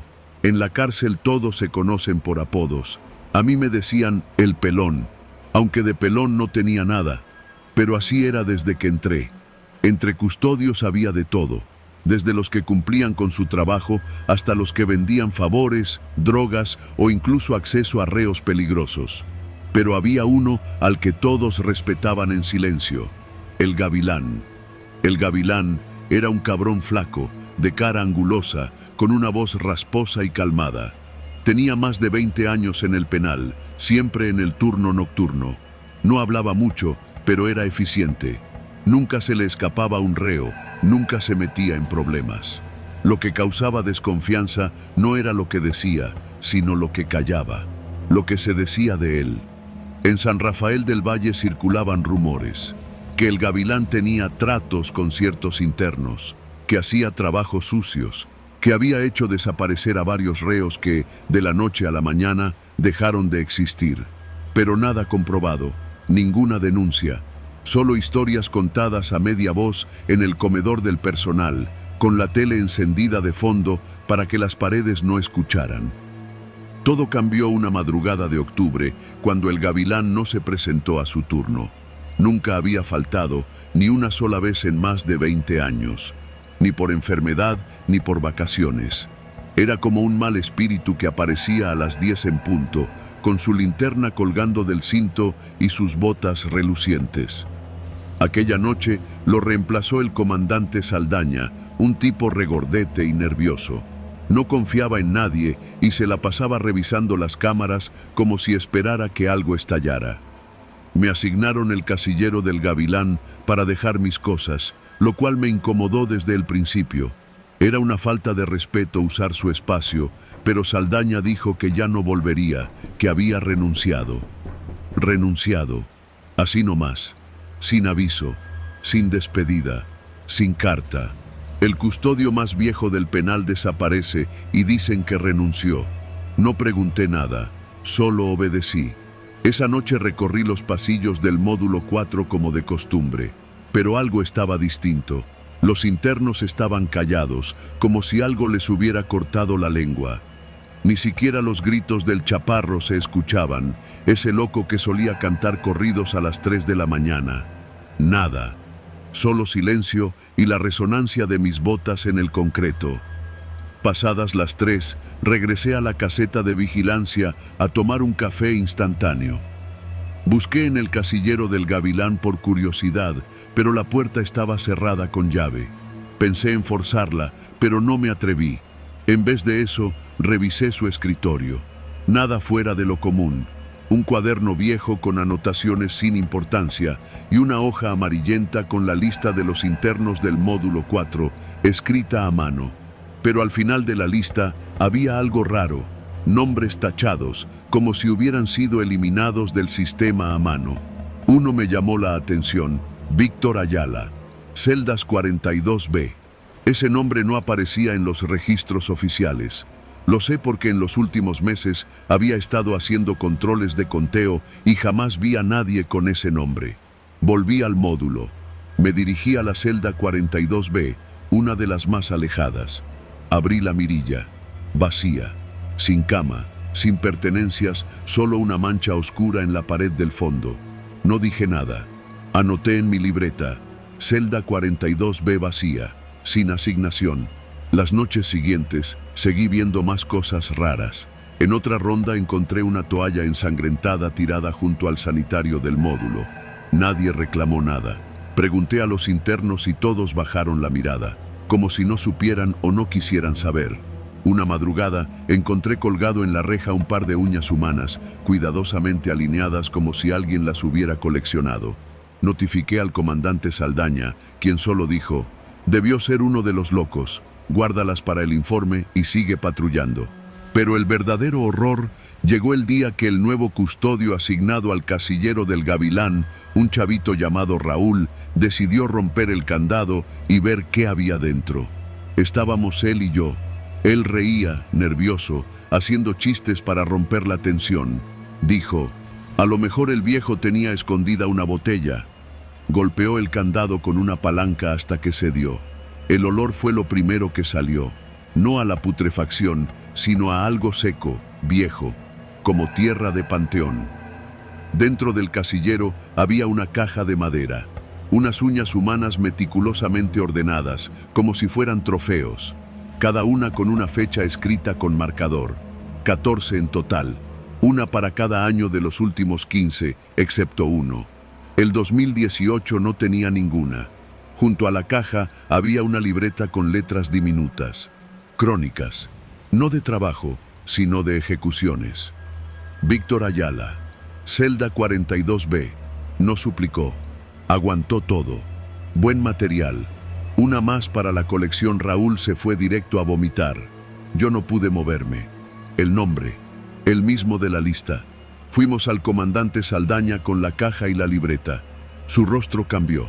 No fue sorpresa, fue resignación. Tomó todo con calma y nos ordenó no hablar del asunto. Esto se maneja internamente. Ya vendrán del Estado. Esa fue la última vez que vi a Raúl. No regresó al siguiente turno. Supe por otro custodio que pidió su cambio inmediato. No quiso volver a poner un pie en San Rafael. Yo me quedé. Y cada noche, cuando paso por el pasillo donde estaba la celda 42B, no puedo evitar mirar por la mirilla, aunque sé que está vacía. O al menos eso quiero creer.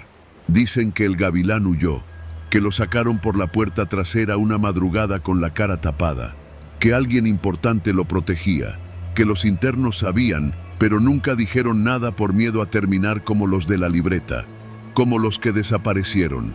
Nadie volvió a mencionar las uñas. La caja desapareció del resguardo. Los reportes se extraviaron. Yo sigo en mi turno. Cada noche escucho ruidos en los ductos. Siento que alguien me sigue durante las rondas. He aprendido a no voltear, a no mirar las sombras que se arrastran en los rincones. Y ahora, cada vez que abro un casillero, lo hago con miedo. Miedo a que me toque a mí dejar algo atrás. Quizá este año alguien más guarde mi uña. Pero por ahora sigo aquí, vigilando, contando, callando, como lo hacía el Gavilán.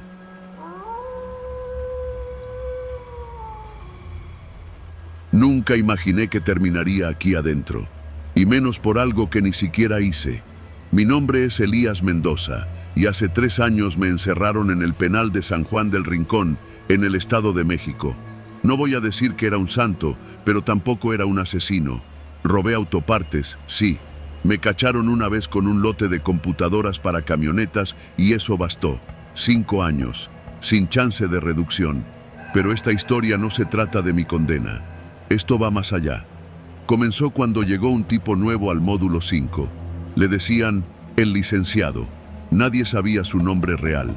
Lo curioso era que él nunca se presentó como preso. Desde el primer día se comportó como si fuera parte del personal del penal. Traje barato pero bien planchado, lentes de aumento, siempre con un portapapeles en la mano. Parecía salido de una oficina de gobierno, no de un juzgado penal. Yo trabajaba en la biblioteca del módulo, que en realidad era una bodega con estantes viejos y libros rotos. El licenciado empezó a pasar seguido por ahí. Se sentaba en una de las sillas de plástico y sacaba su maletín. Llevaba expedientes, copias de sentencias, solicitudes de amparo, todo perfectamente ordenado. En un par de semanas ya tenía fila de internos que iban a verlo. A algunos los atendía entre libros, a otros en la misma celda. Tenía un trato especial, incluso con los custodios. «Ese cabrón no es cualquier interno», me dijo un día Julio, otro recluso que trabajaba limpiando oficinas. Hasta lo dejan pasar al área administrativa sin escolta. Al principio pensé que estaba exagerando, pero una tarde lo vi yo mismo, caminando por el pasillo que lleva a la dirección del penal, como si nada. Ni siquiera lo esculcaban. Con el tiempo, me enteré de que el licenciado decía ser abogado. No de los titulados, claro. Decía haber estudiado en la UNAM, pero que por broncas familiares no había terminado. Según él, todo lo que sabía lo había aprendido dentro. Y era cierto que sabía. Los reos empezaron a salir con sus gestiones, uno tras otro. Trámites de preliberación, amparos express, apelaciones ganadas. Era raro, pero real. Yo mismo vi cómo a 2 tipos lo sacaron gracias a sus consejos legales. Pero entonces empezó lo raro. A los pocos días de salir, los reos liberados aparecían muertos. Uno en un barranco cerca de Naucalpan, otro baleado en un terreno baldío rumbo a Chalco, uno más calcinado dentro de un auto en Nezahualcóyotl. Todos con antecedentes, todos recién liberados, todos con el mismo abogado, el licenciado. «No puede ser coincidencia», dijo Julio nervioso. «¿Te imaginas que los esté entregando?» Me reí en ese momento. Pensé que eran solo historias de paranoia carcelaria, hasta que me tocó a mí. Yo tenía mi sentencia casi cumplida. Me faltaba 1 año y medio, pero como ya llevaba buena conducta y tenía trabajo dentro del penal, apliqué para un beneficio de liberación anticipada. Lo hice por mi cuenta, pero me rechazaron. Entonces, el licenciado se me acercó. «Vi tu caso, Elías», me dijo, acomodándose los lentes.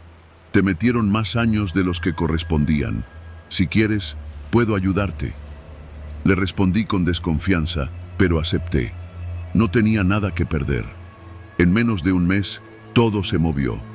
Aparecieron documentos nuevos, oficios con sellos oficiales, incluso una recomendación del área jurídica del penal. Una tarde me mandaron llamar de la dirección. Ahí estaba el subdirector, con cara de pocos amigos, y una carpeta de mi caso. «Tu trámite fue aprobado, sales en 4 días». No lo creía. Salí caminando por la puerta grande, sin mirar atrás. Pero la libertad me duró poco. Desde el primer día sentí que me seguían. Alguien me vigilaba. Lo supe cuando fui a un puesto de tortas cerca del metro Impulsora. Vi un coche gris estacionado del otro lado de la calle. No se movía. A la mañana siguiente, en la fila del banco, el mismo coche, con los vidrios polarizados. Traté de convencerme de que era paranoia. Pero al tercer día, entraron a mi cuarto. No se robaron nada, solo dejaron una hoja sobre la cama. Era una fotocopia de mi sentencia, con una frase escrita a mano: «Te soltaron, pero no estás libre». El corazón me golpeó el pecho como martillo. Busqué ayuda. Fui al Ministerio Público de la zona, Traté de hablar con un defensor. Nadie me hizo caso. Era un exconvicto. Para ellos, seguro andaba metido en broncas otra vez. La noche siguiente recibí una llamada. Número oculto. ¿Te sientes cómodo afuera, Mendoza?, dijo una voz grave, pausada. Colgué. Me temblaban las manos. A la mañana siguiente busqué a Julio, quien ya había salido semanas antes. Me dijo que también había sentido que lo seguían. Me mostró fotos que alguien le había mandado a su celular. Eran de él, dormido en su cuarto. Otra, mientras comía en un puesto. Tenía los ojos desorbitados.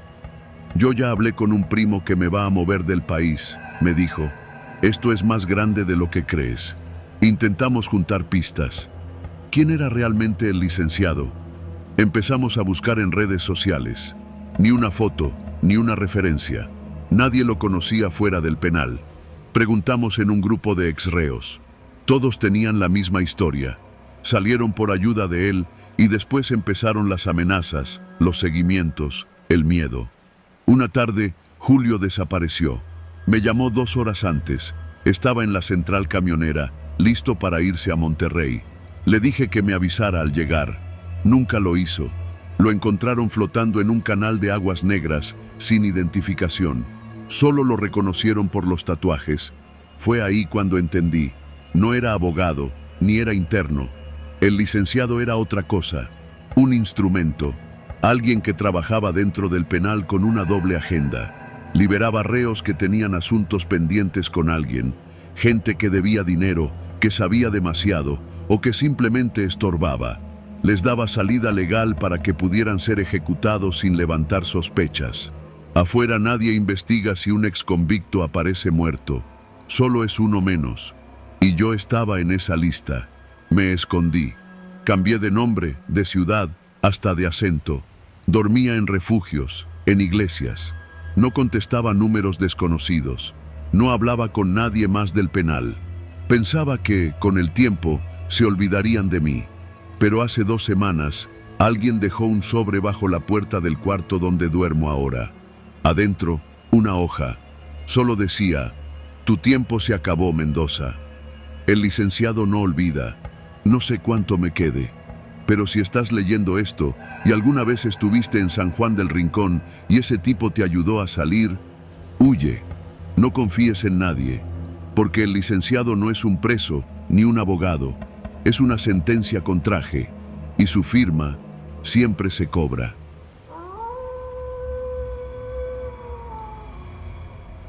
No soy lo que se dice un hombre de fe. Jamás me interesaron los rezos ni las promesas que los demás hacen en nombre de Dios. Pero cuando uno cae en prisión, la cosa cambia. Aquí, dentro de estos muros húmedos y roídos por el olvido, la fe es una moneda, una distracción o un escudo. Y para mí, durante los últimos 3 años, ha sido las 3 cosas. Me llamo Rubén, tengo 39 años y estoy en el módulo C del penal de San Bartolo.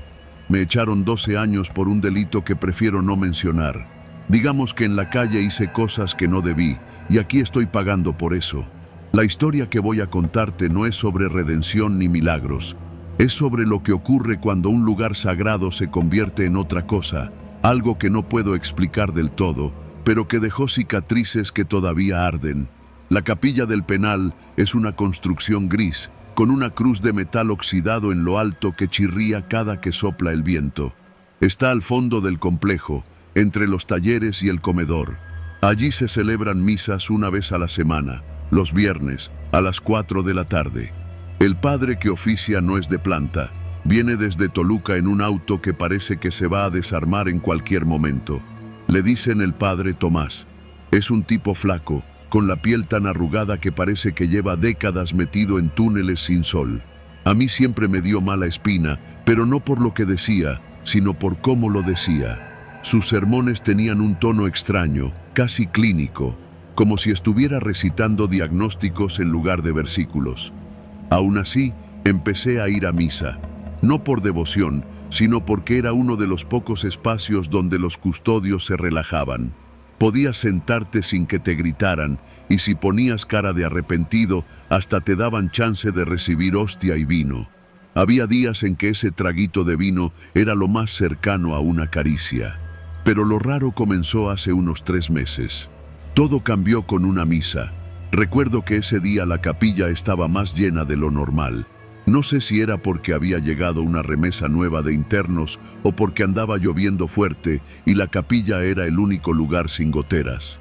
La misa transcurría normal.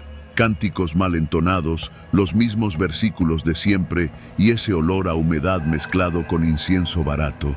Hasta que llegó el momento de la comunión. El padre Tomás sostenía el cáliz con ambas manos. Su voz temblorosa, como siempre, repitió las palabras del ritual. Yo estaba a unos pasos de la fila cuando noté que algo no andaba bien. No era el vino en sí, era el olor. Ese día, el vino olía distinto, olía a óxido, como a metal viejo, como si viniera de un tubo de drenaje oxidado. Pensé que era mi imaginación, pero cuando llegó mi turno y el cáliz tocó mis labios, lo confirmé. Sabía a sangre. Tragué por inercia. Me dieron arcadas. Me llevé la mano a la boca y me aparté de la fila. Nadie pareció notar nada, ni el padre, ni los custodios, ni los otros internos. Solo yo. Y lo peor fue que el sabor me duró toda la tarde. Ese regusto metálico que no se iba ni con agua, ni con jabón. Pensé en ir a enfermería, pero me dije que era mejor no levantar sospechas. En este lugar, si uno empieza a decir que algo raro ocurre con la hostia o el vino, terminas en aislamiento. O peor. Así que me lo guardé. Hasta la siguiente semana. La siguiente misa fue todavía más perturbadora. Esta vez el cáliz ya no olía solo a óxido. Tenía un ligero tono rojizo, como si el vino no hubiera sido bien colado o mezclado con algo. Cuando le pregunté al interno que me precedía en la fila si había notado algo raro, me dijo que no, que todo estaba bien. Su expresión era vacía, como si no hubiera probado nada. A la tercera semana ya nadie hablaba. Todos salían de la capilla con la vista baja, las bocas cerradas, los pasos lentos. Parecía que la misa nos drenaba algo. Y la hostia ya no era blanca, era más grisácea, con un sabor salado, tenue, pero que dejaba una textura pegajosa en el paladar, como si no fuera pan, sino otra cosa. Ahí fue cuando supe que algo estaba mal con el padre Tomás. Una noche, me acerqué al interno que se encargaba de limpiar la capilla. Le decían el güero, un tipo bajito y callado, de los que prefieren no meterse con nadie. Me debía un favor. Le pregunté si había notado algo raro en el cáliz, en las botellas, en las hostias. Se quedó en silencio, pero su mirada se oscureció. Me pidió que no volviera a preguntarle eso. 3 días después, lo encontraron muerto en su celda. Se había cortado las venas. Pero lo raro no fue eso. Lo raro fue lo que encontraron bajo su cama. Una servilleta doblada con restos de algo pegado, como una hostia. Solo que no era blanca. Estaba manchada, como si hubiera sangrado. El rumor corrió rápido. Algunos decían que el padre Tomás estaba loco, que traía su propio vino desde fuera, que nadie sabía de dónde venía ni con quién se reunía antes de entrar. Otros decían que era un exorcista que había perdido la cabeza, que el penal estaba contaminado. A mí esas cosas me daban igual. Lo único que sabía era que lo que estábamos bebiendo no era vino y lo que comíamos no era pan. Un viernes me escondí en una esquina de la capilla, detrás de un confesionario en desuso. Vi cómo el padre preparaba la misa. Sacó de su maleta una botella sin etiqueta y un frasco pequeño de cristal. Lo abrió con cuidado y vertió unas gotas espesas, casi negras, dentro del cáliz. Luego agitó el recipiente, como si mezclara pintura. La hostia la sacó de una bolsa de tela, no del sagrario. Todas estaban envueltas en servilletas manchadas. Eso no era parte del rito. Esa misa fue la última a la que asistí. Fingí estar enfermo los siguientes viernes, pero los demás siguieron yendo. No por devoción, sino porque algo los llamaba. Como si el padre Tomás estuviera sembrando algo en ellos. Vi a internos cambiar. Gente violenta que se volvía pasiva. Tipos que antes se reían, ahora pasaban las horas sentados, murmurando frases que no tenían sentido. Entonces ocurrió el incidente. Una mañana, durante el pase de lista, un custodio cayó al suelo convulsionando. Le brotaba sangre por la nariz y los oídos. Otro lo intentó auxiliar, pero también se desplomó. En menos de una hora, 4 custodios murieron. No encontraron drogas ni veneno, solo rastros de un componente orgánico extraño, algo que los médicos forenses no pudieron identificar. La investigación apuntó al comedor, pero los internos sabíamos la verdad. Todos los que murieron habían asistido a misa la semana anterior. Por alguna razón, el padre Tomás los había invitado. No era normal que los custodios participaran, y esa vez habían comido y bebido lo mismo que nosotros. Después de eso, el padre dejó de venir. Nadie explicó por qué. Se dijo que había enfermado, pero yo creo que no fue así. Creo que terminó lo que vino a hacer, o tal vez alguien lo detuvo. No lo sé.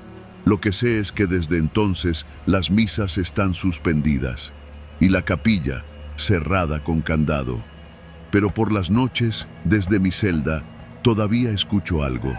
Es un murmullo bajo, como rezos mal pronunciados. Viene desde esa dirección. Algunos internos aseguran que ven luces encenderse. Otros dicen que el vino todavía está ahí, que alguien lo sigue sirviendo. Yo ya no duermo tranquilo, y hay un sabor que no se me va de la boca, aunque me cepille los dientes hasta sangrar. Es como hierro, como sangre vieja, como si algo se hubiera quedado dentro de mí. Y no creo en Dios, pero desde aquel día le tengo miedo a la misa.